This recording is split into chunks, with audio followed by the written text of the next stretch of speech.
Okay, praise God. Sige po, bago tayo magsimula, let's all bow our heads and let's pray. Heavenly Father, we thank you.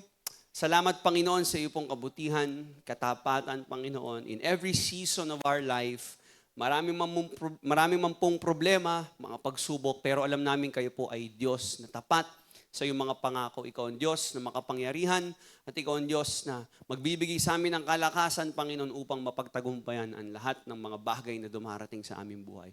Lord, we trust you, Lord, with all our heart. And Panginoon, sa araw na ito, encourage us, Lord God.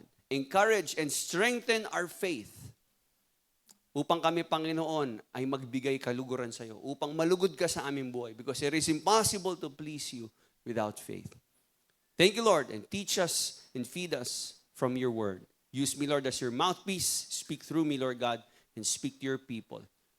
Salamat, Panginoon. To you all the glory, honor, and praises. In Jesus' mighty name we pray, and all the children of God say, Amen. Okay.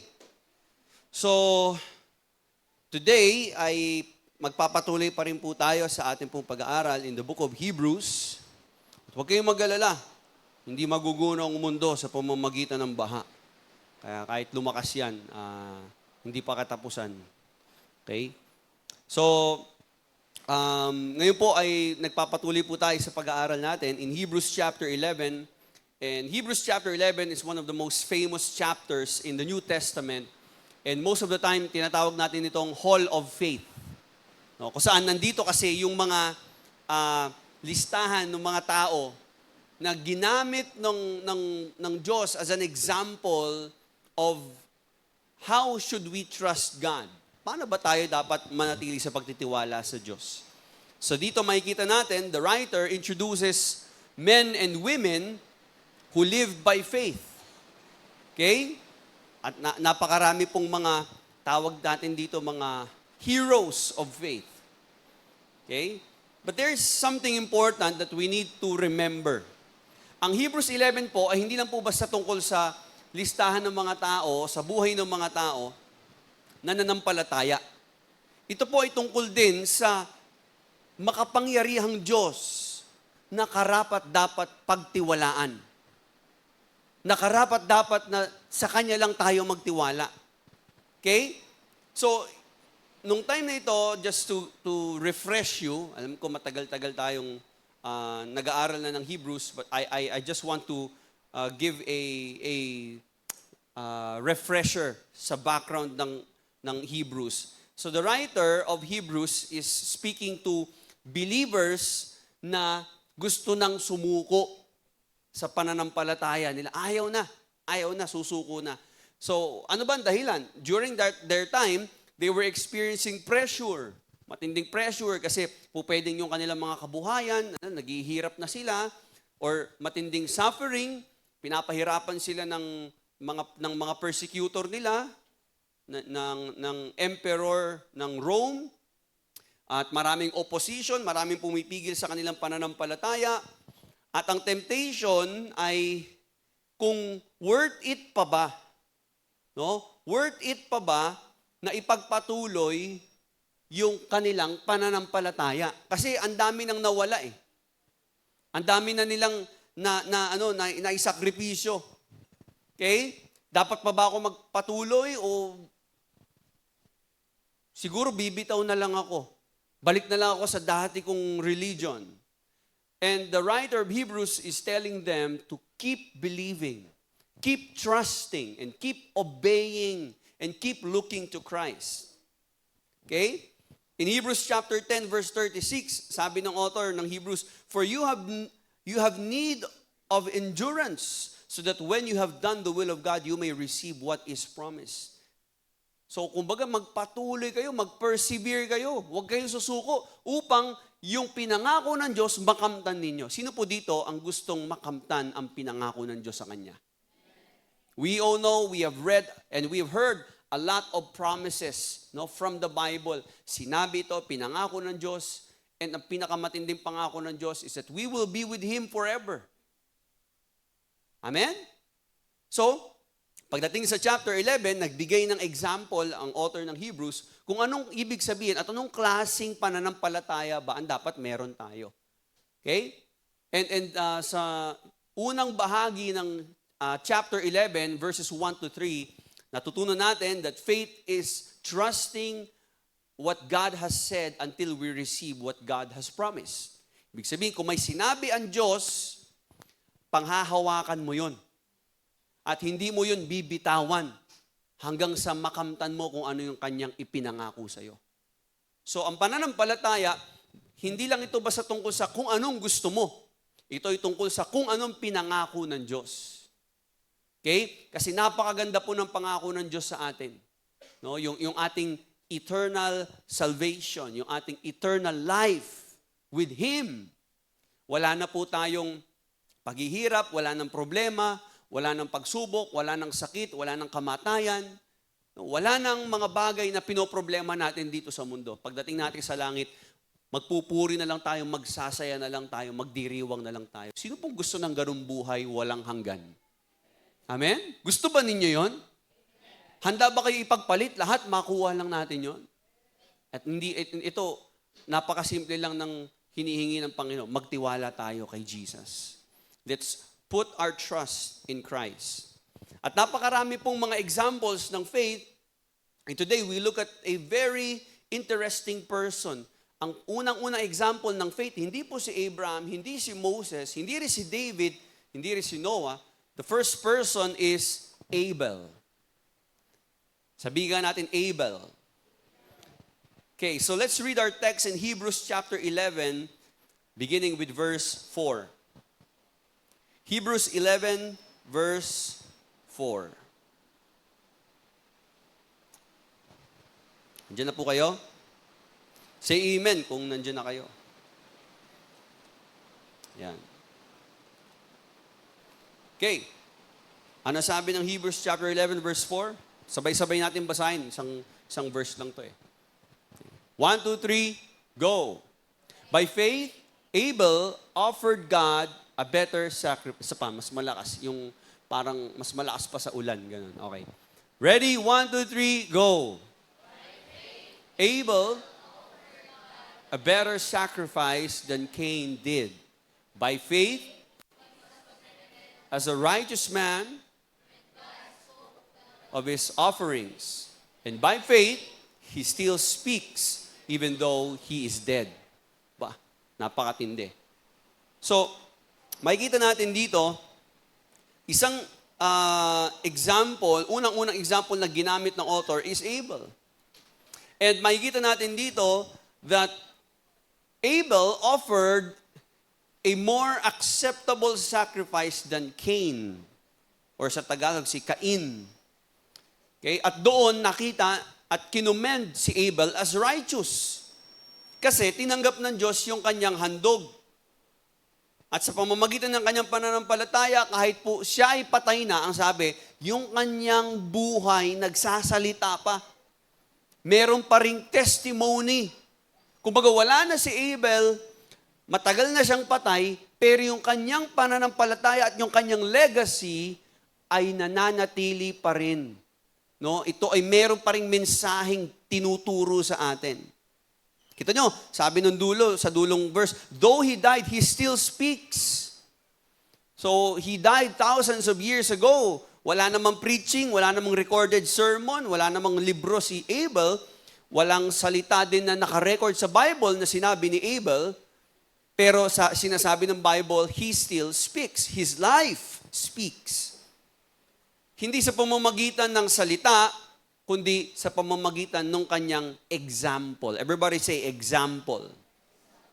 And perhaps the challenge for us today is because lahat naman tayo one day ay mamamatay, lahat tayo ay haharap sa kamatayan. The question is not simply kung gaano tayo katagal na buhay, kundi ang pinakamahalagang tanong, ano yung naging buhay natin? Ano yung iniwan nating legacy? Pag ba pinag-usapan yung buhay mo, halimbawa, lumisang ka na sa daigdig na ito, kinuha ka na ni Lord. Pag ba ikaw, wala ka na dito, yung buhay mo, pag pinag-uusapan, nagbibigay ba ito ng testimony patungkol sa pananampalataya mo? Maaalala kaya ng tao kung paano ka naging tapat? Paano ka naglingkod sa Diyos? Paano ka sumunod kay Jesus? Ano kaya ang sasabihin ng buhay mo sa next generation? So, pag-aralan po natin ngayon, what does Abel's faith teach us? What does Abel's faith teach us? So today, sa buhay po ni Abel, makikita po natin that God is teaching us 5 characteristics of genuine faith. Okay? So number 1, ano makikita natin? Faith trusts God's word. Faith trusts God's word. So balikan nga natin yung kwento ni Abel sa Genesis chapter 4. Okay? So kung meron po kayong mga Biblia, punta tayo. Balik tayo sa Genesis chapter 4. Verse 1. Basahin ko sa Tagalog. Okay. Nandiyan na ba kayo? Say amen kung nakita nyo na. Genesis, baka maligaw pa kayo. Pambira naman. Genesis, hello. Asan yung Genesis? Wala, hindi alam. Asan yung Genesis? Saan banda? Pinakauna yan. Grabe naman kayo. Para naman itong mga ano. Okay, Genesis 4.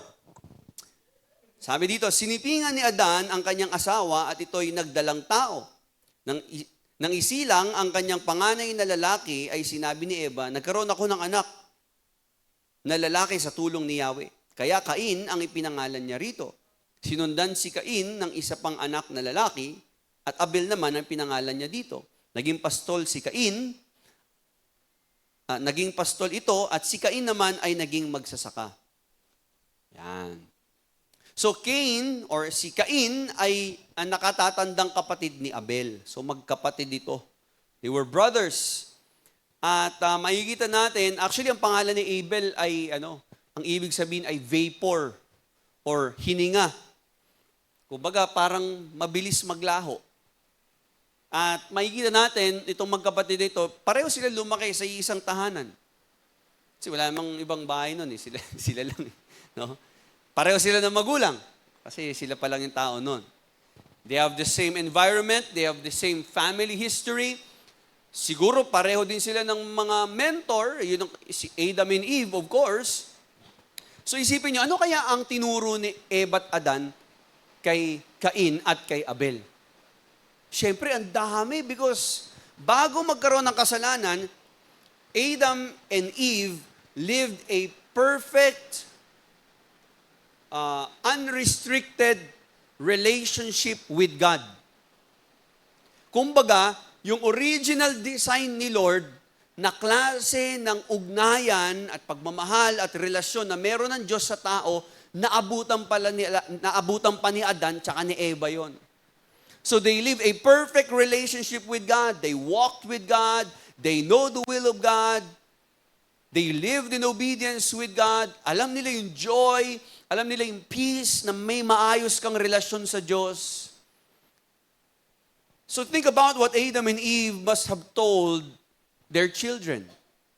Siguro kinuwento nila, alam mo ba anak, dati nakatira tayo sa garden. Ang ganda doon. At lahat ng kailangan natin nandun. Hindi natin kailangan maghirap para kumain. Kahit saan may pagkain, hindi ka magugutom. Napakabuti ng Diyos. Yun siguro yung kinukwento ni Eva at Adan. And then siguro kinuwento rin nila, alam mo, yun nga lang kasi dumating yung, yung manunukso. Yung ahas, tinukso kami ni mami mo eh. Tinukso kami at nagkasala kami sa Diyos. Talagang tuso yan. At dahil nagkasala kami, nahiwalay kami sa Diyos, nalayo kami sa presensya ng Diyos, at pinarusahan tayo ng Diyos. Pero alam mo ba anak, may pangako ang Diyos. Siguro naalala din nila yung pangako ng Diyos. Genesis 3:15. Tingnan natin. Ano ba yung pangako ni Lord? Kasi, syempre, bumagsak na yung yung humanity. Nagkasala si Eva at Adan, nalayo si Eva at Adan sa Diyos. Ngayon, sabi ng Panginoon, and I will put enmity between you and the woman, and between your seed and her seed. He shall bruise you on the head, and you shall bruise him on the heel. Ang kausap dyan ng Diyos, yung serpent, yung ahas na tumukso sa kanila. At ang sabi ng Diyos, magkakaroon ng paghihigante. No? May pagbawi. Kasi, isipin mo, si Eva at Adan nagkasala eh. So ano nangyari ngayon? Nasira yung kanilang relasyon sa Diyos. Nalayo sila sa Panginoon, pero sabi ng Diyos, huwag kang mag-alala. Babawi tayo, anak. Oh. Aayusin natin, gagawa ko ng paraan. So ito na yung pangako. Ano sabi? Yung anak daw ng babae, dudurugin yung ulo ng ahas. At yung ahas, tutuklawin naman yung sakong nung anak ng babae. So magkakaroon ng paglalaban. Pero basically, ang tinuturo dito ay, ang tawag natin dyan ay yung first mention of the gospel. Yung tinutukoy dyan na anak ng babae, hindi yan si Cain at si Abel. Ang tinutukoy dyan si Jesus. Okay? The seed of the woman. At anong ginawa ni Jesus Christ? He conquered death on the cross. Talagang gumawa ang Panginoong Hesus ng paraan upang matubos tayo sa kasalanan. Natalo niya ang kamatayan. Natalo niya ang kasalanan.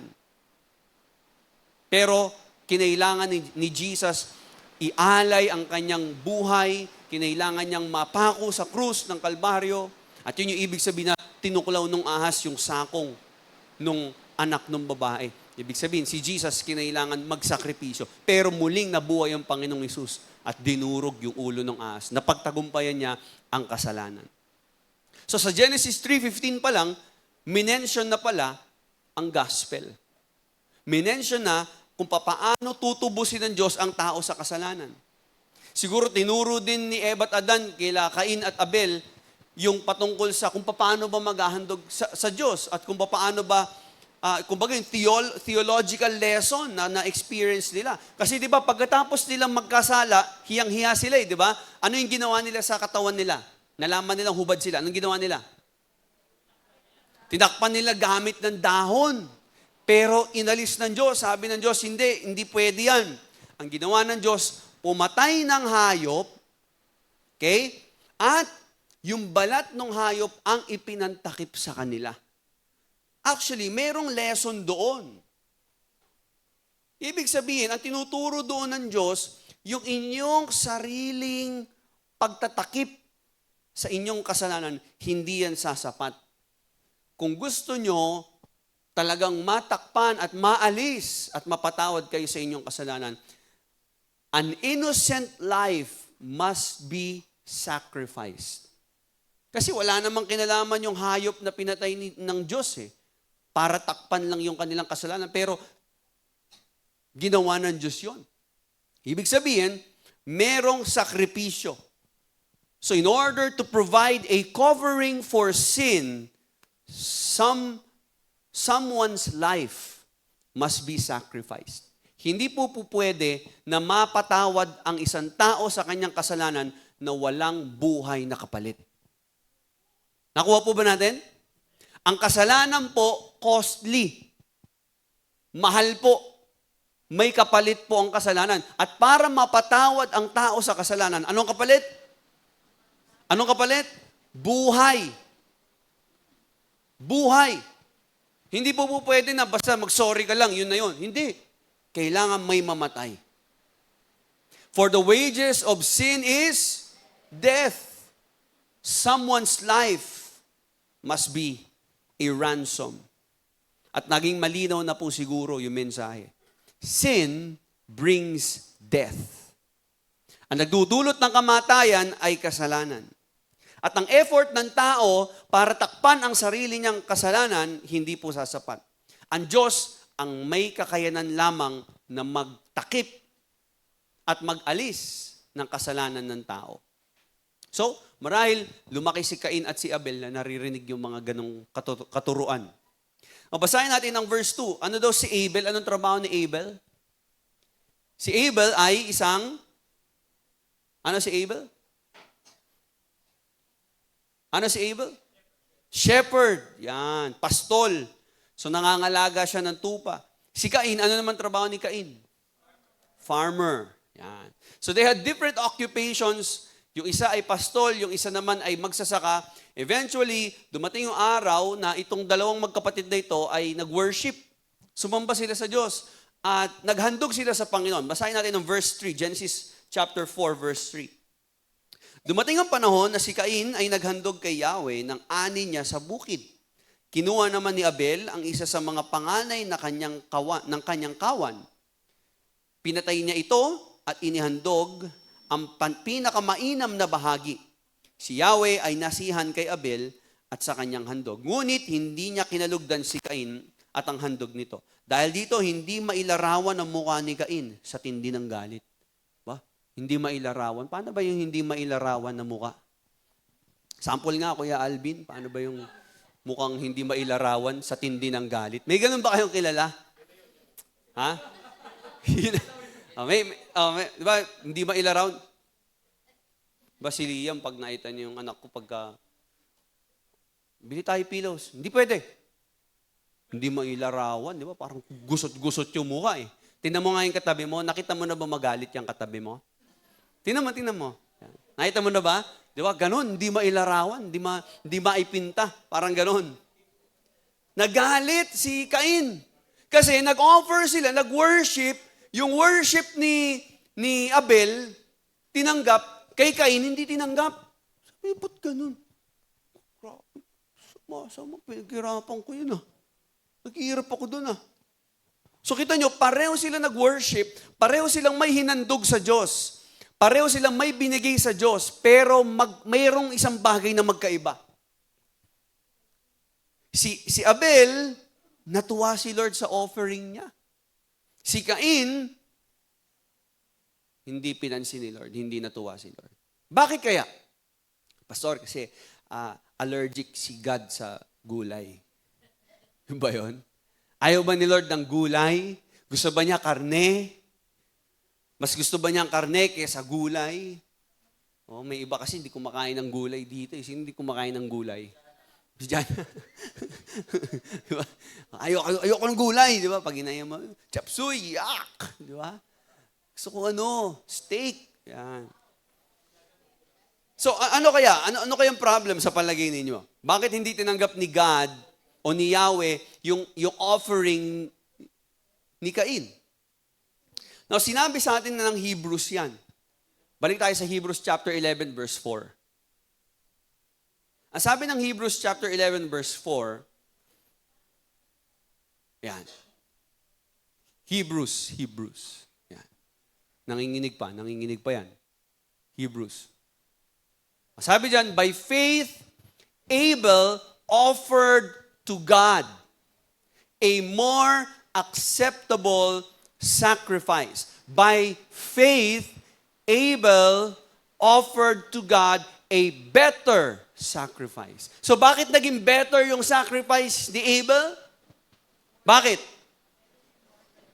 Because he offered it what? By faith. Hinandog niya ito ng may pananampalataya. Okay? Kaya po siya naging matuwid sa harapan ng Diyos. So ang pagkakaiba, wala doon sa binigay nila eh. Ang pagkakaiba, yung pananampalataya na meron sila sa kanilang puso. So the fundamental difference was not simply the item in their hands. It was the faith in their hearts. And Abel trusted God's revelation. Sige, paki-flash nga po yung slide natin na yan. Okay?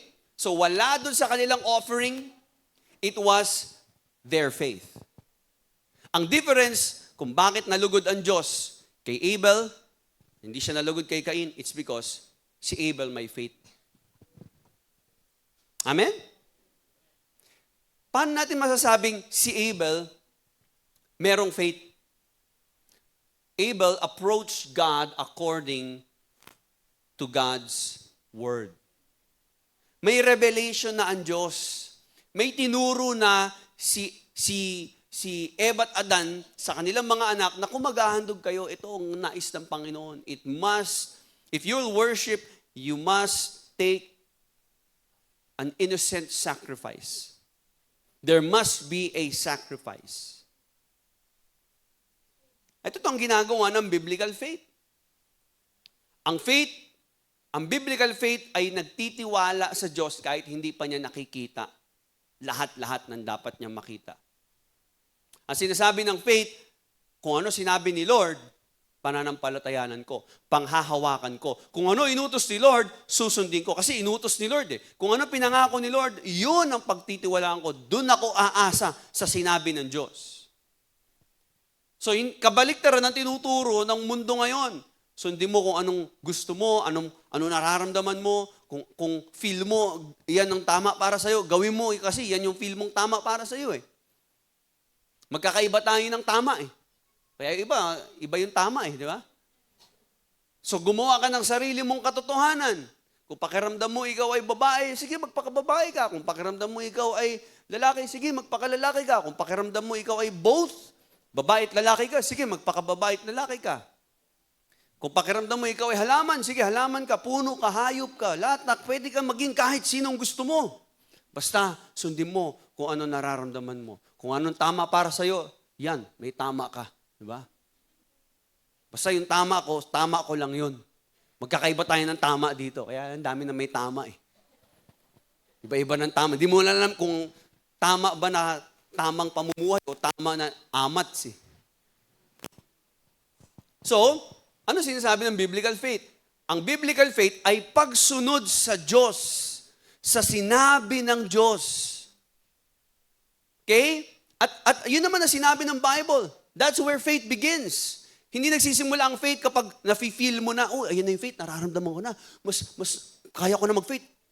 Yun, naramdaman ko na yung faith. Hindi naman ganun ang faith eh. Hindi naman to imagination. Ang faith, hindi rin to basta think positive lang. Hindi faith yun eh. Ang faith ay hindi yung, sana mangyari to, sana tumigil na ng ulan. Hindi faith yun. Ang faith ay nagsisimula po sa salita ng Diyos. Faith begins with God's Word. Romans 10:17 says, faith comes from hearing and hearing the Word of Christ. So the more that you listen to the Word of God, your faith is strengthened. Napansin nyo ba, minsan nangihina na yung pananampalataya nyo, pero nagbasa kayo ng Bible, umattend kayo ng life group, at nakapakinig kayo ng preaching, narinig nyo muli ang salita ng Diyos. Di ba lumakas ang pananampalataya nyo? At nakapagpatuloy kayo? That is why our faith must be anchored in Christ. Ang faith natin, hindi dapat naka-anchor sa feelings. Ang faith mo, hindi dapat sa kung anong nararamdaman mo ngayon. So, ganito minsan, may mga Kristiyanong ganito. Ewan ko kung may mga ganito sa Jomsi. Minsan, ganito yung klase ng faith nila. Ay, hindi ko feel mag-worship ngayon, kaya hindi ako magtataas ng kamay. Ay, hindi ko feel ngayon umattend. Basta wala ako sa mood eh. So, ang nagdidikta ng kanyang commitment, yung mood. Ang nagdidikta ng kanyang pagsamba at pagpupuri sa Panginoon, ng paglilingkod niya, yung kanyang binibigay na handog sa Panginoon. Depende sa kung anong gusto niya ibigay. Based on what you feel. So kung di mo feel kumanta, di mo feel magpakita ngayon, di mo feel makinig ng Word of God, di ako makikinig. So kung anong gusto ko, ako ang masusunod. Faith should not be anchored on our feelings. It must be anchored on the Word of God. Bakit? Your feelings will change. Magbabago ka ng pakiramdam. Minsan nasa mood ka, minsan wala ka. Minsan gusto mo mag-serve, minsan wala kang gana mag-serve. Minsan gustong-gusto mong maglingkod, ihari ang buhay mo sa Panginoon. Minsan wala ka, ayaw mo magpakita. Our faith should not be anchored in our circumstances. Hindi dapat nakadepende yung pananampalataya mo sa mga nangyayari sa buhay mo. Kasi yung mga nangyayari sa buhay natin, paiba-iba din yan eh. So kapag may pera ka, tsaka ka lang mas lalong magsiserve. Pag wala kang pera, di ka magsiserve. Pag may problema, hindi ka na makita, ayaw mo na maglingkod sa Panginoon. Ang faith natin, hindi dapat naka-anchor sa tao. Kasi ang tao nagbabago, nawawala. Ang pera, hindi rin pwedeng dapat dyan naka-anchor ang ating pananampalataya. Yung ating kalusugan, hindi rin dapat nakadepende sa kung healthy ka or hindi. Kaya ako, kanina po natutuwa ako, no? Lalo sa mga umaten ngayon. Bagamat umuulan, malakas ang ulan, sinugod niyo yung bagyo. Diba? Hindi tayo papatalo sa bagyo. Kasi alam natin, yung building ng Jomsi Church, parang Noah's Ark, lulutang, no? De joke lang. So, meron ba dito, nabasa siya kanina papunta rito? Sino pong nabasa dito? Nabasa kayo? Okay. Sino ba yung pinakamalayong, si Kuya Jay. Antipolo pa si Kuya Jay. Grabe yung faith mo, Kuya Jay. Oo. So, lahat tayo, nakakatuwa, no? At si Nanay Flor. Kita nyo, ilang taong ka na, Nay? Ilan taon ka na, Nay? 18? Ilan taon ka na? 79? Grabe, di ba? Hanggang ngayon. Kung bagay, upuan na yan, kanya lang yan. Walang pwedeng umagaw niyan. Trono ni Nanay Flor yan. Hanggang ngayon, naglilingkod sa Panginoon. Nung malakas pa siya, andyan si Nanay Flor, nasa ministry. Hanggang ngayon, may iniinda na siyang mga sakit ng kanyang mga katawan, pero nandito pa rin sa paglilingkod. Hindi pa nakaka-encourage yung mga ganyan? Amen? So tayo, kita nyo, no? Ang faith, kanino dapat naka-anchor? Hindi sa kung healthy ako, kung malakas pa ako, or hindi ako malakas, o kung sinong kasama ko, o kung may pera ako wala, o kung ano yung pakiramdam ko ngayon, o kung ano yung nangyayari sa buhay ko ngayon. No, ang sabi ng Hebrews 13 verse 8, Jesus Christ is the same yesterday and forever. Si Jesus lang ang hindi magbabago mula noon ngayon magpakailanman. Kaya dapat ang ating pananampalataya sa Kanya natin ilagay. Amen? Kaya tayo makakapagpatuloy, it's because Jesus Christ is the same. So faith begins with God's Word. Number 2, faith obeys God's will. Faith obeys God's will. Kita niyo, sabi ng Hebrews 11 verse 4, sabi dito, Abel, hindi na sinabi, Abel believed. Hindi lang sinabi doon na naniwala lang si Abel. Ang sabi doon, by faith, Abel offered to God. Meaning, faith should produce obedience. Hindi lang basta sinabi ng Bible na si Abel naniwala. Ang sinabi, naghandog. May ginawa si Abel.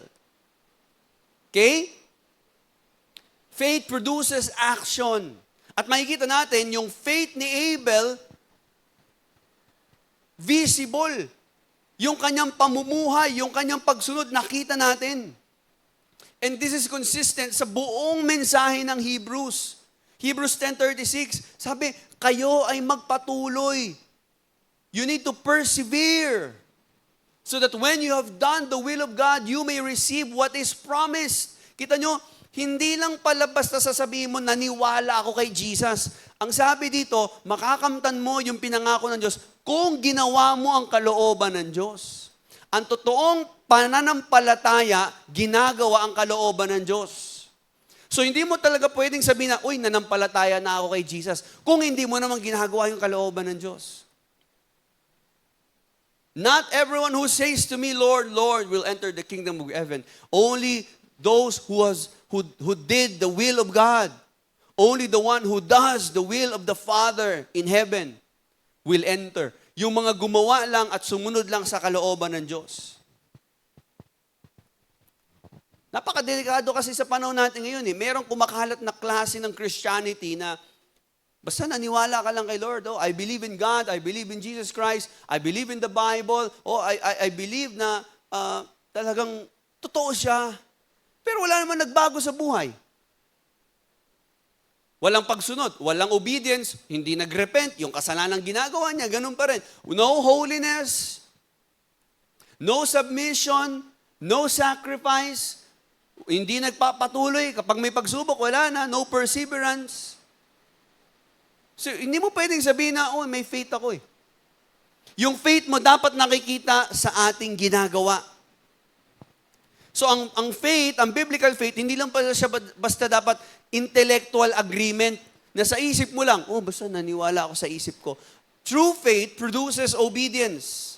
Kaya nga, di ba, James 2:17, faith by itself, if it does not have works, is what? It is dead. It is dead faith. And Abel believed God, and because he believed God, he acted upon what God has revealed.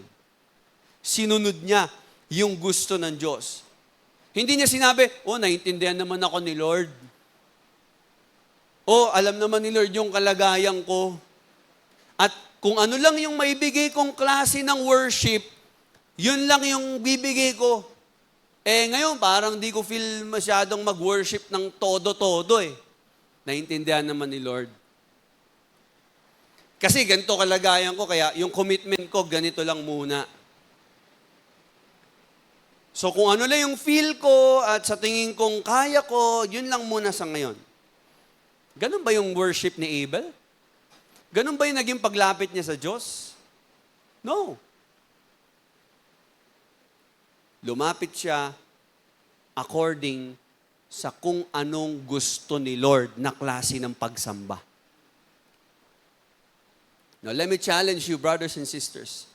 Ngayon, sa buhay natin, sa palagay mo ba, yung binibigay mo na klase ng pagsamba, yan ba yung gusto ni Lord? Yung ino-offer natin na worship, is that the kind of worship that you think God would be pleased?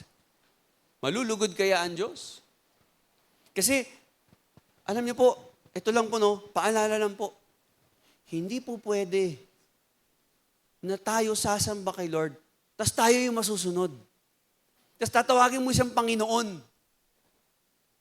Bakit tinatawag mo siyang Panginoon? Ba't tinatawag mo siyang Lord? Ba't tinatawag mo siyang Master? Kung ikaw naman yung nasusunod, hindi siya ang master ng buhay mo, ikaw. Hindi po yun ang totoong pananampalataya. Ang totoong pananampalataya sumusunod sa kung ano ang kalooban ng Diyos. Amen? Amen po ba? And here's the important principle. We don't obey God to earn salvation. Hindi po tayo sumusunod sa Diyos para tayo maligtas. Sumusunod tayo sa Diyos kasi binago tayo ng Diyos. Niligtas niya na tayo. Yung pagsunod mo, hindi mo yun bayad para tanggapin ka ni Lord, para iligtas ka ng Diyos. Hindi, binayaran ka na nga eh. Mananampalataya ka na lang kay Jesus. At yung pagsunod mo, ito ay patunay na talaga nagtitiwala ka kay Jesus. So malaking pagkakaiba. Ang tinuturo kasi ng religion, o kailangan gawin mo to, sumunod ka para tanggapin ka ng Diyos. Pero tinuturo po ng magandang balita ng patungkol sa kaligtasan kay Kristo, the gospel, because Christ accepted us by grace. Dahil tinanggap tayo ni Jesus by grace. Ngayon, bilang pagpapasalamat, you now trust Him and you obey Him. That's your response. Yun ang difference ng legalism at sa gospel obedience. Yung legalism kasi, iniisip niya, lahat ng ginagawa niya, bayad sa Diyos. Bayad sa kapatawaran ng Diyos, bayad sa pag-ibig ng Diyos, bayad sa pagpapala ng Diyos, bayad sa protection ng Diyos. So kapag di ko ginawa to, hindi ako tatanggapin ng Diyos. Hindi. Bayad ka na eh. Sabi mo sa katabi mo, binayaran ka na ng dugo ni Kristo. Pinatawad na po tayo. Ngayon, anong dapat natin gawin? Manampalataya. At yung pananampalataya dapat may pagsunod. So let me challenge you today. Does your faith produce obedience? Yung bang faith na sinasabi mo ay nagdudulot sa'yo para masunod ang kalooban ng Diyos? If you say you trust God, do you obey Him when obedience is difficult? Kasi madaling sumunod kay Lord pag madali lang yung sitwasyon. E paano kapag may pinapagawa ang Diyos at medyo mahirap na yung sitwasyon? Susunod ka pa rin ba? Kaya mo bang magpatawad kapag sinabi ng Lord magpatawad ka? Kaya mo bang manatiling pure kapag sinasabi ni Lord na dapat yung sexual temptation, layuan mo? Kaya mo bang sabihin yung katotohanan? Kahit na alam mong kapag nagsinungaling ka, mas magbe-benefit ka. Alam mo, maraming mga tao nagsisinungaling kasi magbe-benefit sila. Diba? Nagsisinungaling sa resume. Diba? 20 years old pero may 30 years work experience. Grabe, no? Hindi marunong magsinungaling yun, no? Dami mo nga sinulat sa resume, kung saan ka nagtrabaho, di naman pala totoo. Diba? Iba nga lang, gumagawa ng account sa Facebook, dinadaya yung edad eh. Diba? Para kasi may age limit yan eh. So, minsan, yung pagsisinungaling, alam mo, pag sinabi mo yung totoo, mapapahamak ka eh. Pero paano pag gusto ni Lord, sabihin mo yung totoo, sasabihin mo yung totoo? Mas marami kang pera pag nagsinungaling ka eh. Mas yayaman ka. Will you tell the truth? Do you honor God with your money? Saan natin inilalagay yung ating resources? Do we serve God kahit walang nakatingin? Yung paglilingkod mo ba, ganun pa rin kahit walang nakakapansin? Nananatili ba tayong tapat kahit yung ministry nakakapagod? Paano kapag wala na yung mga kaibigan mo? Will you still follow Christ? Paano kung lahat sila tumalikod na?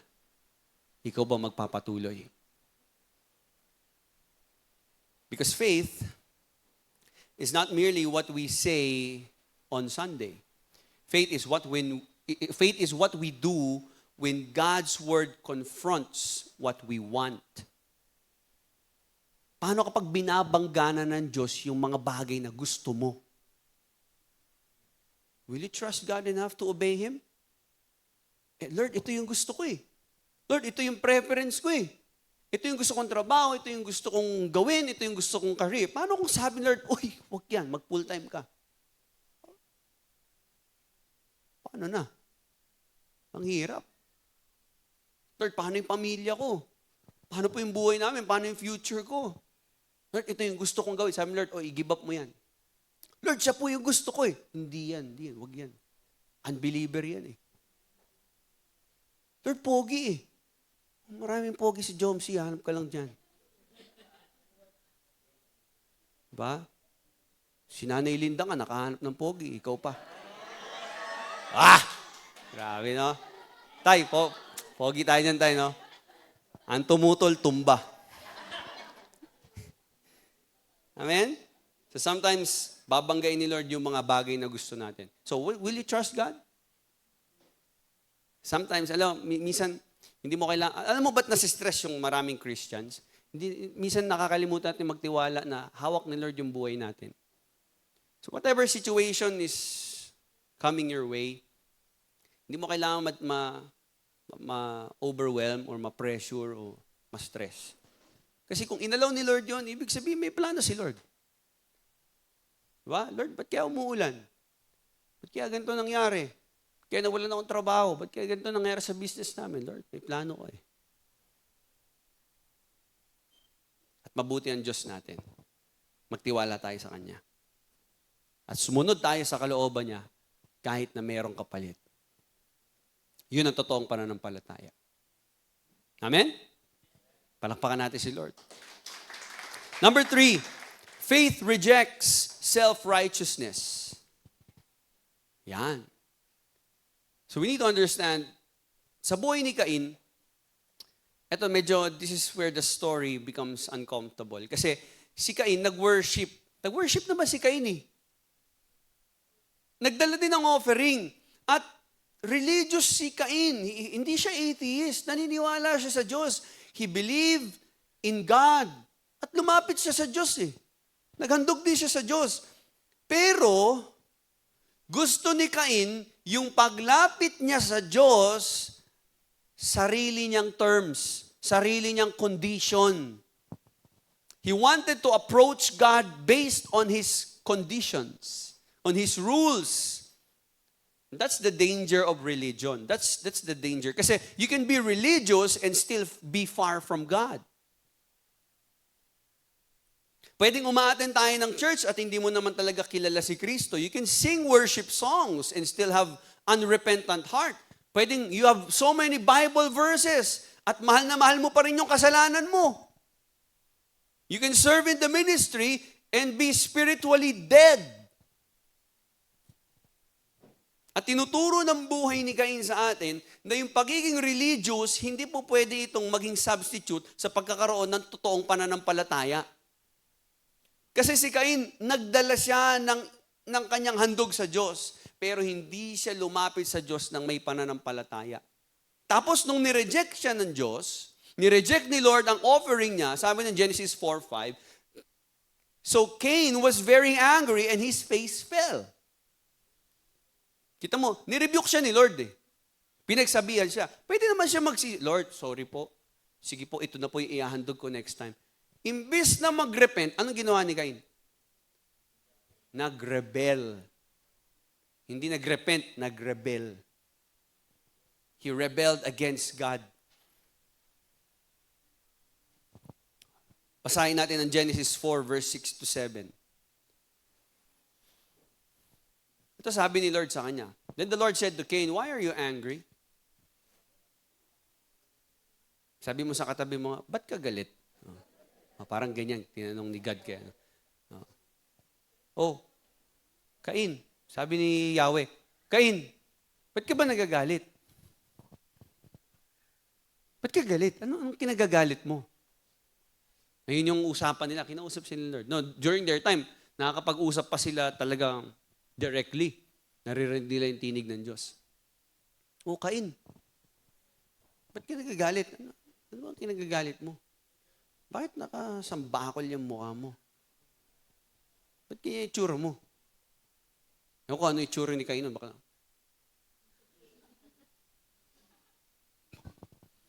"Cain, ano ba nangyari sa'yo?" Mga ganun siguro si Cain, no? Tama ako. Ba't ka nagagalit? Pag may mga kagalit kayo, di ba? Ganon, ayaw magpahawak. Naalala ko tuloy yung mag-asawa pagka, singit ko lang, ang ganda kasi nung naalala ko eh. May mag-asawa, malalaman mo daw pagka yung asawa mo, galit pa sa'yo pagka titesting mo, ba, magkaaway kayo. Pag matutulog kayo, try mo ganun yung kamay mo. Pag ginanon, galit pa yon. Galit pa. Testing mo. Pag ganun mo na yung kamay, hindi inalis, tuloy mo na, yakapin mo na. Bati na kayo. Ganun pa yan. Tay, alam mo na, Tay Larry, alam mo na. Kuya Waltz, Kuya Jay, alam niyo na. Testingin nyo. Pag gumaganon-ganon yan, so si God, parang ganun eh. Tinatanong niya si Cain, "Ba't ka nagagalit? Anong kinagagalit mo? Bakit ganyan ang mukha mo?" Tingnan natin ang verse 7. Ano sabi ng verse 7? Sabi, "If you do well, will you not be accepted?" Sabi dito, "If you do what is right, will you not be accepted? But if you do not do what is right, sin is crouching at your door. It desires to have you, but you must master it." Sabi niya, alam mo, Cain, kung ginawa mo naman yung tama, matatanggap naman yung handog mo eh. Pero kung hindi mo ginagawa yung tama, nagkakasala ka. At dapat mapagtagumpayan mo yan. So, ang sabi ng Diyos, basically, Cain, wala akong issue sa'yo. Okay? Wala akong favoritism. Hindi ko favorite si Abel. Hindi dahil ayaw ko sa'yo. Ang problema, alam mo kung ano? Gusto mong maghandog sa akin, pero ayaw mo yung gusto kong ihandog mo. Ang gusto mong handog, yung gusto mo. Amen? Meron ba kayong mga nakakausap na tao? Ano gusto mo kainin? Jollibee. McDo na lang. Diba? Tinanong mo pa. Parang familiar yun. Naalala. Sino kaya yun? Anong gusto mo ngayon kainin? Anong cravings mo? Parang gusto kong burger. Wag yun! Tinanong mo pa. Diba? Okay. So, parang ganon. Ang gusto ni Cain maghandog sa Diyos. Gusto niya i-please si Lord. Okay, ganito yan. Parang ganito, mag-worship ka. We worship because we want to please God. We want to glorify God. We want to honor God. Pero yung ginagawa mo, hindi naman nagbibigay ng glory, hindi nagbibigay ng honor kay Lord. Tatanggapin ba ni Lord yon? No. Tapos magagalit tayo pag nire-reject tayo ni Lord. Hindi ba parang hello? And yung galit ni Cain, eventually naging hatred. At yung hatred, naging murder. Genesis 4, verse 8, Cain rose up against his brother Abel and killed him. Ito yung unang-unang murder na nabalitaan ng buong mundo. Buong mundo, sila lang naman nakatira. Think about that. Worshipper, galing ng worship, maya-maya pumatay. Ano klaseng puso meron yung ganun tao? Galing yun sa pagsamba, naghandog sa Diyos, oh. Maya-maya, paano nangyari yun? Pumasok yung kanyang hatred at naging kamatayan. Naging pagpatay. Kani-kanina lang nag-worship, kani-kanina lang nandun sa altar, naghahandog sa Diyos. Merong religious activity. Maya-maya, bigla naging violente. That's the danger of having external religion without a transformed heart. Pwede kasi na yung tao nag-church, religious, pero hindi talaga nabago ang puso. And in 1 John chapter 3 verse 12, ito yung spiritual diagnosis kay Cain. So tama ba yung ginawa ni Cain? Mali ba ang Diyos? 1 John 3:12, we should not be like Cain. Sabi ng 1 John 3:12, do not be like Cain, who belonged to the evil one and murdered his brother. And why did he murder him? Because his own actions were evil and his brothers were righteous. Grabe naman. Bakit sinabing evil si Cain? It's because wala siyang faith. Ang righteousness, ang pagiging matuwid ay nakukuha natin kapag tayo may pananampalataya. So Cain's problem was not simply about his offering. Ang problema ni Cain yung puso. Amen? And most people are like that. Akala mo ang problema yung commitment mo, yung ginagawa mo sa loob ng church. The real problem is your heart. Kasi lahat tayo pwedeng maganda yung ginagawa natin sa loob ng church. Pwedeng nandito ako, nagpipreach ako sa inyong harapan ngayon. At may problema yung puso ko. I can do that. And do you think yung ginagawa ko, kahit na nagpapagod ako at sabihin ko marami akong ginagawa sa simbahan, tatanggapin ni Lord kung hindi maayos yung puso ko? Sa palagay nyo, acceptable kay Lord yon? Of course, no. That is why the gospel is so beautiful. Kasi hindi lang sinasabi ng gospel na magpakabait tayo. Ang tinuturo ng gospel, hindi lang basta galingan pa natin as mas maging relihiyoso tayo na tao at gumawa pa tayo ng mas maraming kabutihan. Hindi yun ang tinuturo ng gospel. Ang tinuturo ng gospel, kailangan mo ng bagong puso. You need a new heart. You need to receive forgiveness from the Lord. You need a righteous life, a righteous living.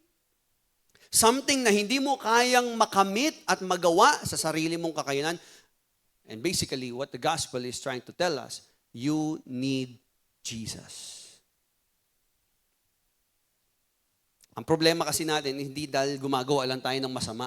Hindi yun ang problema ng tao. Ang problema ng tao, tayo ay likas na makasalanan na hindi natin kayang gawing matuwid ang ating mga sarili dahil napakabanal ng Diyos. At ang may kakayanan lamang para tayo ay linisin at gawing banal ay ang Diyos mismo. At yun yung sinasabi ng mensahe ng buhay ni Abel. Alam ni Abel na kailangan niyang maghandog sa Diyos. Na kailangan niya ang tulong ng Diyos. Alam ni Abel na natutunan niya sa kanyang mga magulang, makasalanan tayo, nagkasala tayo. Kaya nung nag-worship sila, ang handog ni Abel, yung handog na gusto ng Diyos. Kasi alam niya, kailangan niya i-please ang Lord. At kung kailangan niya maghandog sa Diyos, kailangan yung gusto ng Diyos at paraan ng Diyos. Kasi hindi ako pwedeng lumapit sa Diyos na ang basihan ko lang, yung sarili ko lang kabaitan. Hindi tayo makakalapit sa Diyos na kung ano lang yung sarili nating effort lang. Kung lalapit tayo sa Diyos, kailangan natin dumaan sa proseso na gusto ng Diyos. And ultimately, the entire Bible points us towards the ultimate sacrifice. Kung gusto mo lumapit kay Jesus, kung gusto mo lumapit sa Diyos, si Jesus lang ang dapat na maging tulay. Sabi ni Jesus, I am the way, the truth, and the life. No one comes to the Father except through me. Not through a church membership, not through being a member of a religion, not by your good works, not by your good deeds, hindi sa mga religious activities mo, hindi sa attendance mo, although maganda yon, but it's not the way for you to be saved. The only way is through Jesus Christ. Amen? Hindi po pwede na lalapit tayo sa Diyos sa pamamagitan ng ating sariling kabutihan. Self-righteousness. We need Jesus Christ. Number 4, faith endures suffering. Faith endures suffering. Ito ngayon, relevant na ang Hebrews 11 ngayon dito, sa part na ito. remember, the original audience ng Hebrews 11, ng buong book ng Hebrews, they were suffering. Okay? At sila ay pinipilit ng mga kaaway at mga persecutor nila na tumalikod na kay Kristo. At ang sabi ng writer ng Hebrews, okay, tumalikod. Tingnan nyo si Abel. Oh. Abel believed God, Abel obeyed God, Abel listened to God. Ito minsan problem. Iniisip ng marami na dahil naglagay ako ng tiwala ko kay Kristo, hindi na ako magkakaproblema. Magiging komportable na ang buhay ko. Kapatid, hindi kayo mabuti. Okay? The more na lumalapit ang isang tao sa Diyos, makinig ha?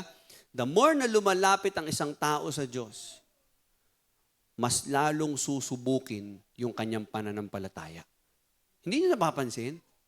Every time na ikaw gumagawa ka ng desisyon na mag-commit at mas magpakalalim pa sa iyong pananampalataya, hindi ba mas sinusubok ka? So, ano ginagawa ng iba? Ayoko na lang, masyadong sakto lang. O kaya yung iba, talikod na lang, iwan na lang natin ito. Tingnan natin si Abel. Ito kasi, mali tayo ng expectation. Si Abel, nanampalataya sa Diyos, sumamba, nagtiwala, sumunod. Anong naging reward ni Abel? Naging komportable ba yung buhay niya? No! Pinatay nga siya eh.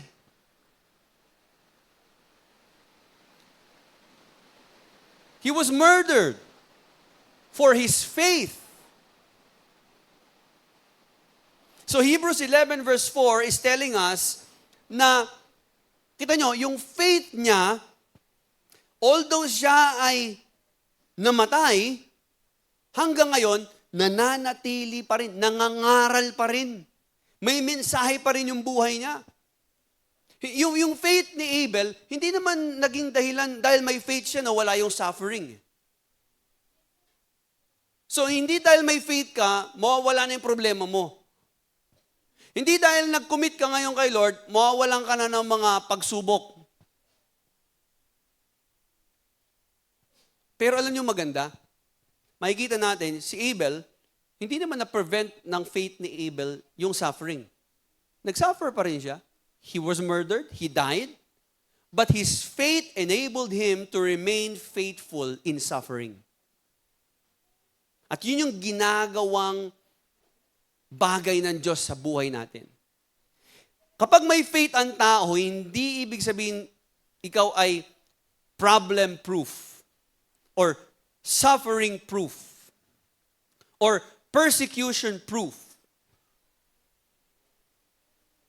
Sometimes we think, kulang siguro yung faith ko kaya ako nagkaka-problem. Siguro pagka dinagdagan ko pa yung faith ko, mawawala yung problema ko. No! Or maybe you're thinking, if I have more faith, then I won't suffer anymore.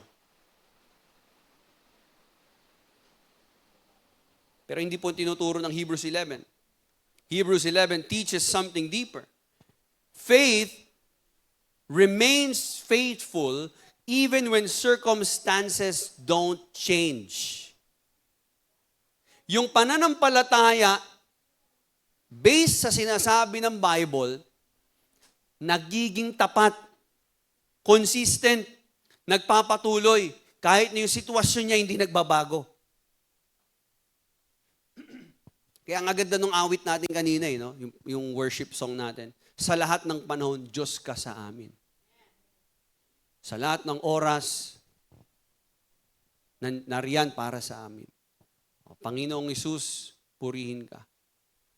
So, iba-iba kasi ng panahon na dumarating sa buhay natin. Iba-iba tayo ng season. Pero dapat yung faith mo, dahil may faith ka, kaya mo pa ring panindigan yung paglilingkod mo sa Diyos. Kaya mo pa ring magpatuloy sa commitment mo sa Panginoon. Kahit na yung sitwasyon mo na napakahirap, yung pagdurusa, nandyan pa rin. Abel obeyed God, even though obedience cost him his life. And his story reminds us that faithfulness is more valuable than having a comfortable life. So alam niyo po, sa mundo, ganito lang. Sa mundo, hindi pasarapan ng buhay. It's not about sinong pinakamas maganda ang buhay sa atin dito. Although yes, kayang pagandahin ni Lord ang buhay mo in an instant, kung loobin ni Lord. Pero, sabi nga ni Kuya Kim, ang buhay ay, yun ba yun? Hindi ba ang buhay ay di karera? Iba ba yun? Ay bini pala, sorry. Okay, so sabi ni Kuya Kim, ang buhay ay weather lang. Ibig sabihin, paiba-iba. Minsan maaraw, minsan may tag-ulan. So, hindi pinapangako ng Diyos, pag ikaw lumapit sa Kanya, lagi na lang maaraw yung buhay mo. Wala nang pagsubok, wala nang bagyo. No. Magkakaroon pa rin yan. Meron at meron yan. Kaya nga hindi mahalaga kung sinong pinakamagandang buhay. Sinong pinakakomportable. Sinong pinakamasaya, sinong pinakawalang problema. Hindi. Ang buhay natin, tinitingnan ng Diyos at ang batayan niya kung sino yung mga naging tapat. Nakuha po ba natin? Naging tapat ba tayo? Kasi yung mundo natin ngayon, nabubuhay sa pasarapan eh. And we want an easy Christian life. Gusto natin ng madaling Christian life. Kaya ang daming mga Christians, ang daming mga young people, ang daming mga nasa women's ministry, ang daming mga men's ministry, ang daming mga families sa church na kapag hindi na masaya buhay, hindi na maganda buhay, marami ng problema, hindi na convenient, wala na. Tatalikod na. Because we want an easy Christian life. We want blessings kahit na walang obedience. We want victory in life. Pero ayaw natin ng sacrifice. Gusto natin ng crown. Gusto natin ng reward from heaven. Pero ayaw natin ng cross. We don't want to deny ourselves and take up our cross. So Jesus never promised us an easy Christian life. Hindi pinangako ni Lord na ang pagsunod sa Kanya ay magiging madali. Hindi magiging madali yan. Sabi mo sa katabi mo, hindi laging madali ang buhay Kristiyano. Sige, sabi mo, lahat ng makita mo, hindi madali palagi ang buhay Kristiyano. Amen? Baka ngayon, ikaw lang ang Kristiyano sa pamilya ninyo. Ikaw na lang ang lumalaban. Pinipersecute ka pa. Baka pinagtatawanan ka pa dahil sa pananampalataya mo. Or maybe you're now rejected by people because of your faith. Na may misunderstood ka nila.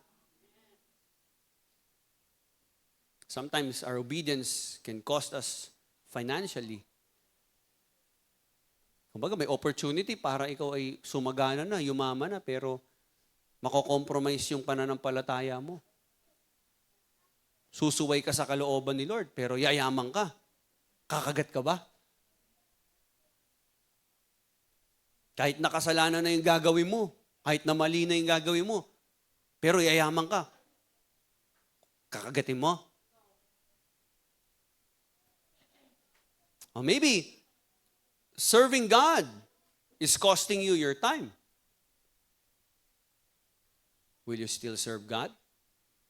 Pastor, grabe yung demand nung pagiging leader. Hirap pala magpastor. Kailangan ng maraming oras. Yes. It's gonna cost you time. It's gonna cost you your energy. Minsan yung tulog mo, oras, panahon, pagod. Baka pagod ka na ngayon. Tingnan mo yung katabi mo, tanungin mo nga, pagod ka na ba?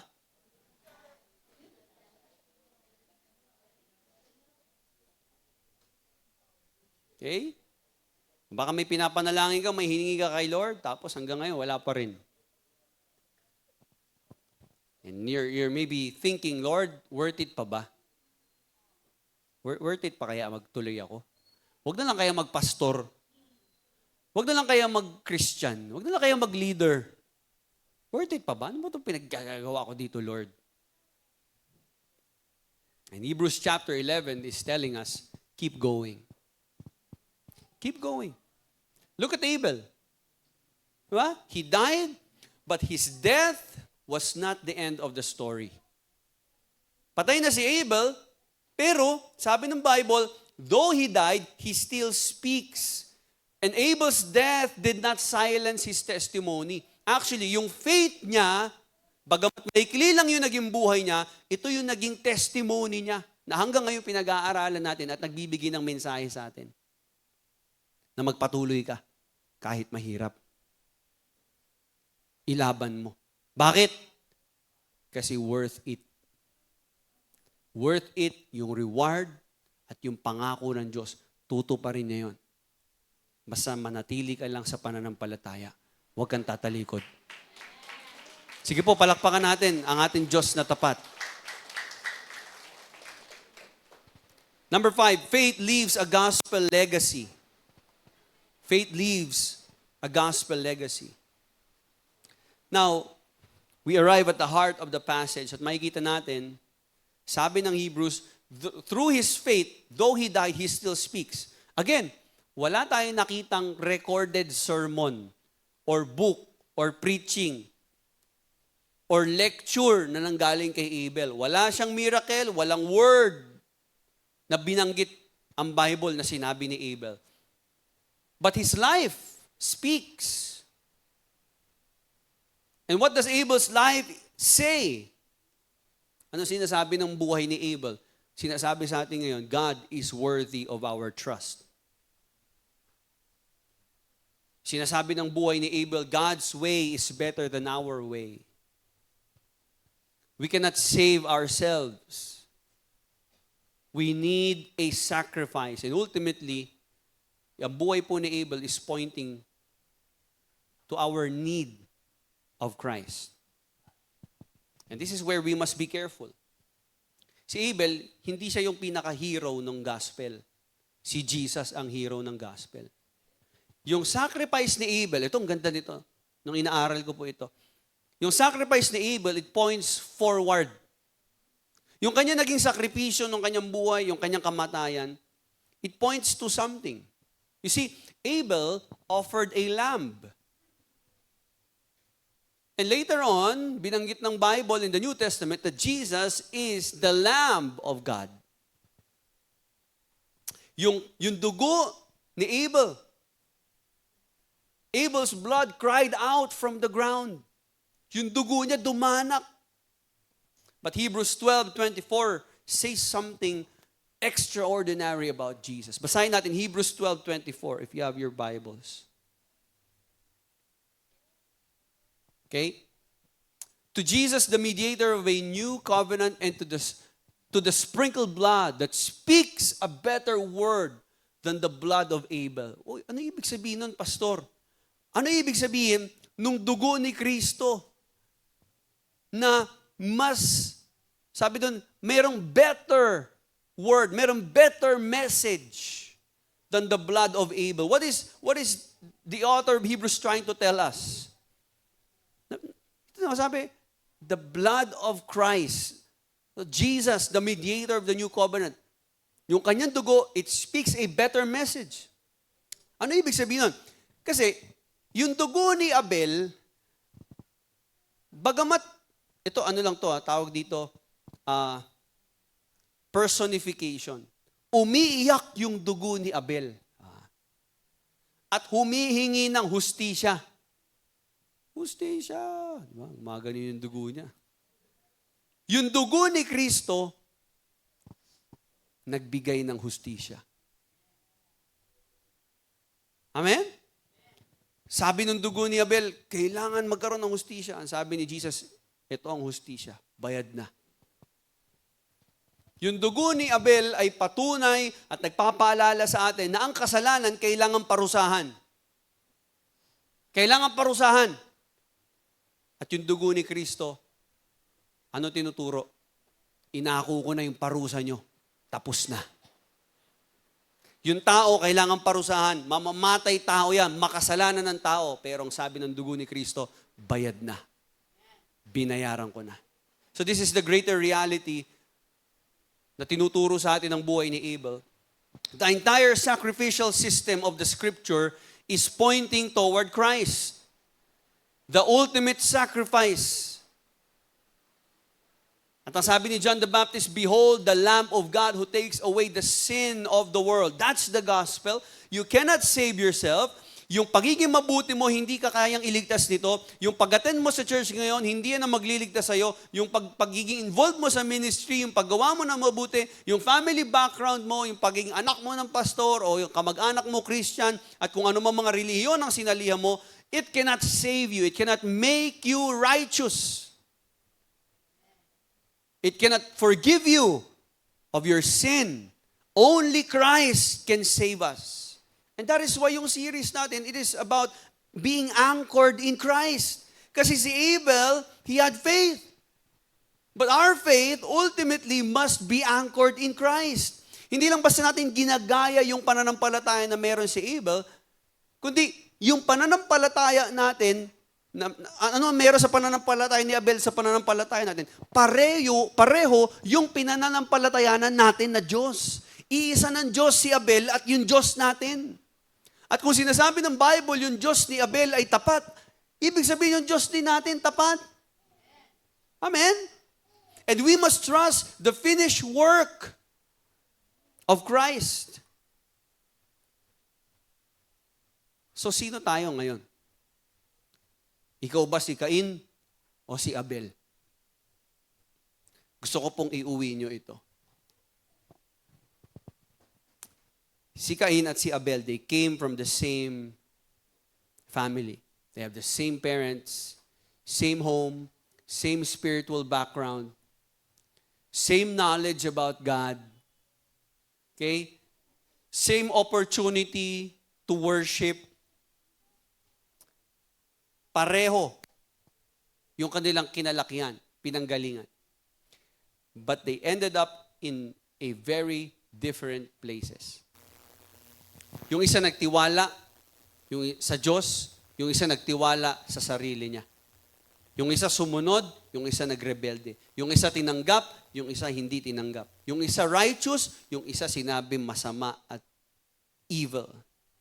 Yung isa namatay ng may katapatan, yung isa nabuhay na mayroong consequence ng kanyang rebellion. And here's the question. Which one are we becoming?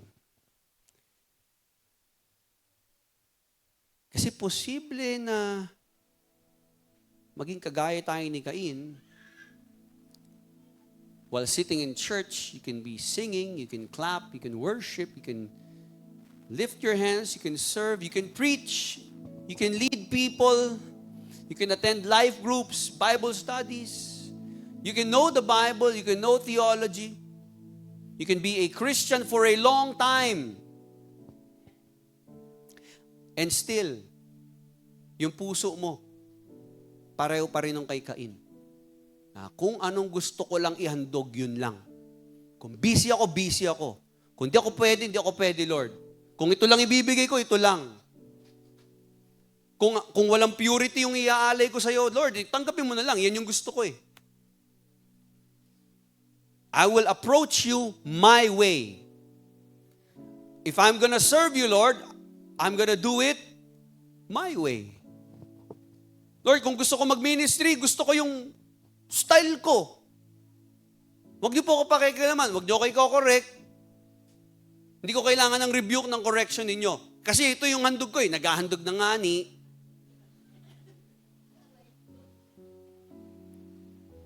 Si Cain yun.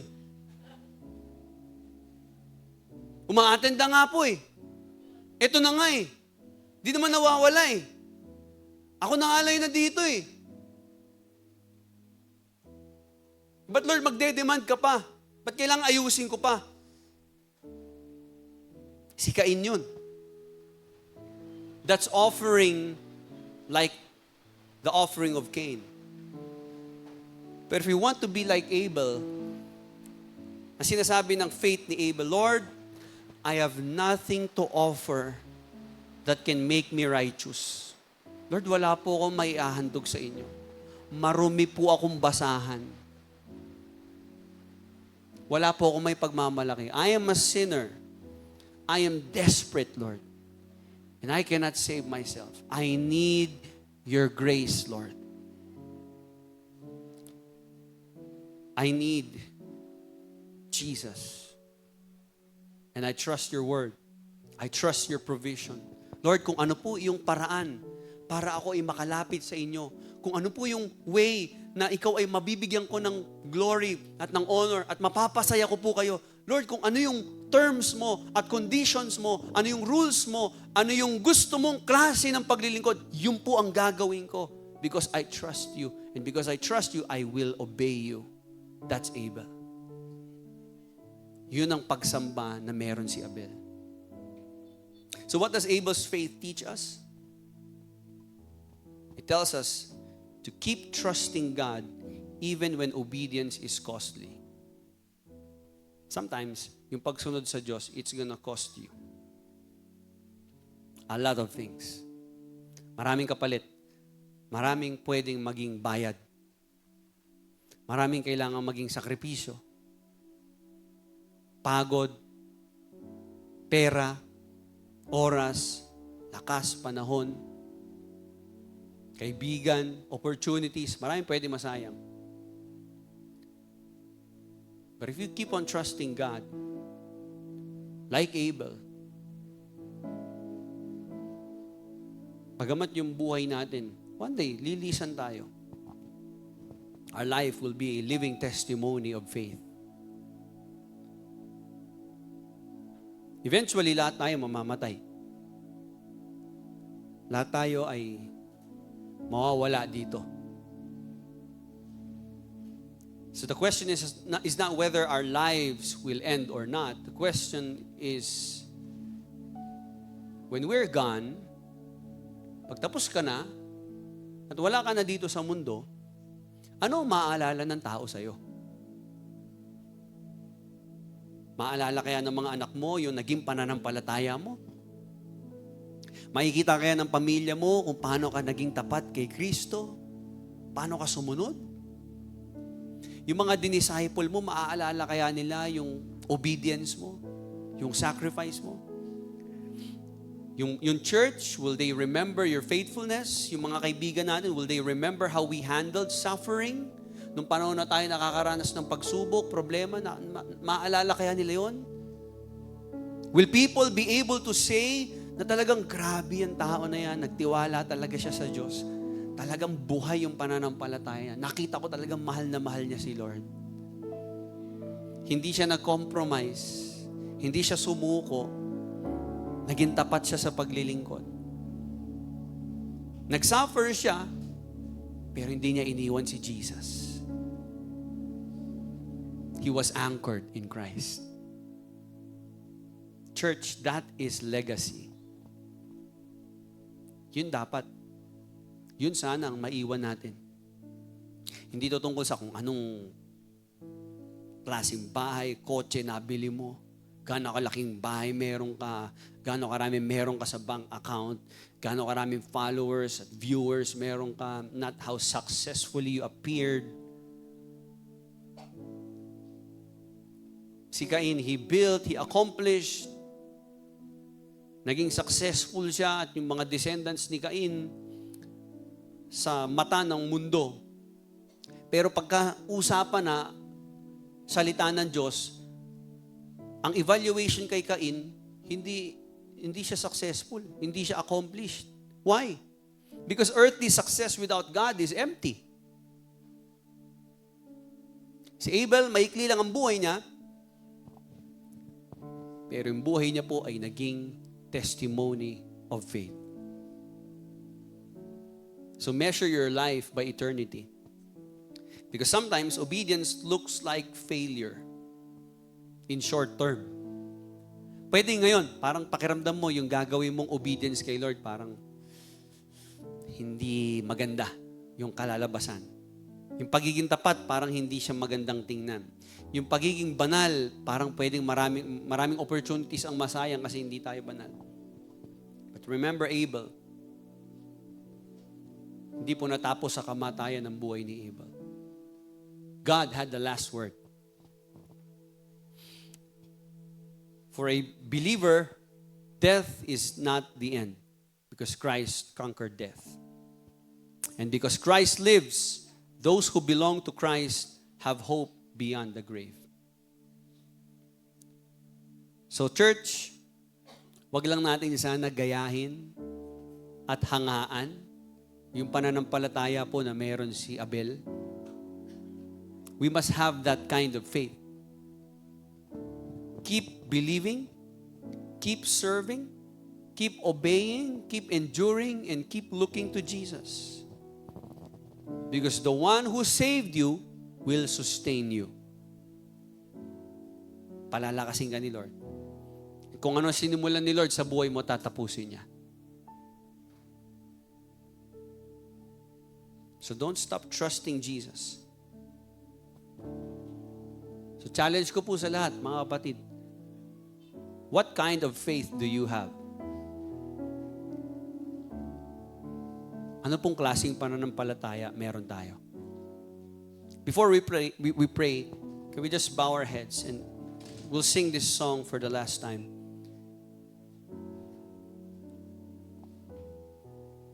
Alam ko po, marami tayong mga pagsubok, mga bagyo.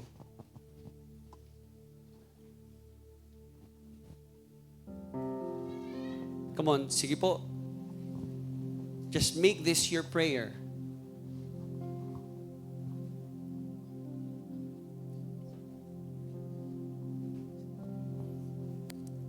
Sa gitna ng alon at bagyo, Yes, Lord. Come on, lift your hands to the Lord. di mangangamba Gawin natin ito ng panalangin. ang puso ko. Yes, Lord. Thank you, Jesus. Diyos ka at Hari ng buhay ko. Panatag ako dahil sa'yo. Sa gitna ng Yes, Lord Jesus. alon at bagyo,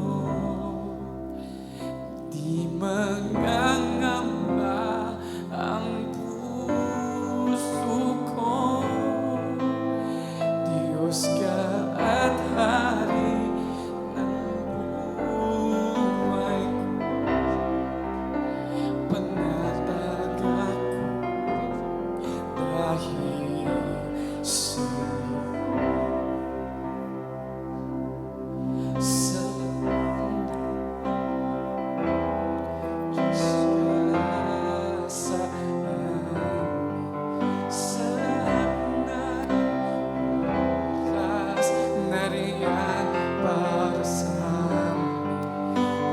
Panginoong Jesus, purihin ka, nakilaan ka sa buhay ko.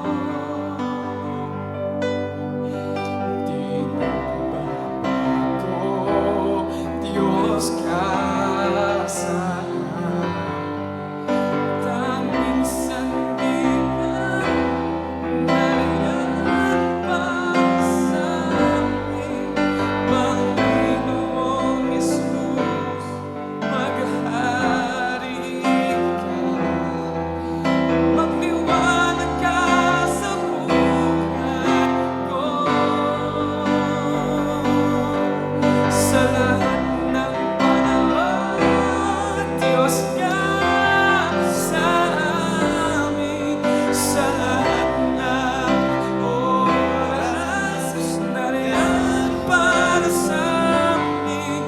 Panginoong Jesus, purihin ka, dakilain ka sa buhay ko. Di nagbabago. Di nagbabago. Yes, Lord. Diyos ka sa amin, tanging sandigan, nariyan pa sa amin. Panginoong Jesus, purihin ka, dakilain ka sa buhay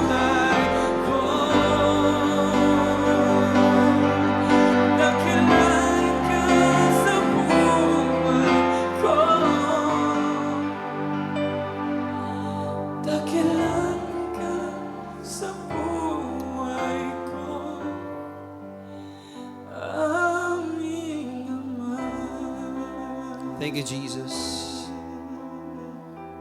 Salamat, Panginoon, dahil hindi ka nagbabago. Ikaw ang Diyos noon, ngayon, at magpakailanman. At alam namin, Panginoon, Ikaw ay tapat sa iyong mga pangako. Thank you, Lord, for reminding us that you are worthy of all our trust. Alam namin, Panginoon, hindi mo kami bibiguin. At lahat, Panginoon, na nagtitiwala sa iyo ay kailanman hindi mabibigo. At sa anumang sitwasyon, anumang season ng aming buhay, alam namin, Lord, nakasama ka namin. Hindi mo kami iiwan, Panginoon Diyos. Tulungan mo kami, Panginoon, na patuloy pang magtiwala. Sustain us, Lord God, until the end. Help us, Lord, to finish what we've started. We know, Lord, you are faithful. And He who began a good work in us will complete it, Lord. Nawa, Panginoon, wag lang kami magsimula sa pananampalataya. Matapos din namin, Panginoon, ang buhay Kristiyano na ito. At sa wakas, alam namin kami itatanggap ng gantimpala. Tulungan mo kami maging tapat, Panginoon, hanggang wakas. Upang makamtan namin ang iyong mga pangako. Thank you, Lord. Give us a faith like Abel, who is willing to trust you, even though obedience is costly. Marami mang kapalit, marami mang sakripisyo, marami mang Panginoong pagsubok, pero kami po'y patuloy na magtitiwala sa iyo. Patuloy kaming aasa. Patuloy kami, Panginoon, mananampalataya. Susunod sa iyong kalooban. Ano man ang sitwasyon. Mahirap man, mabigat man, Panginoon, pero kami po'y patuloy na susunod. Salamat, Panginoon. Sa iyo po ang lahat ng papuri, sa iyo ang lahat ng kaluwalhatian. Sa pangalan ni Jesus, Amen and Amen. God bless you all. Sabi mo sa katabi mo, keep on trusting God.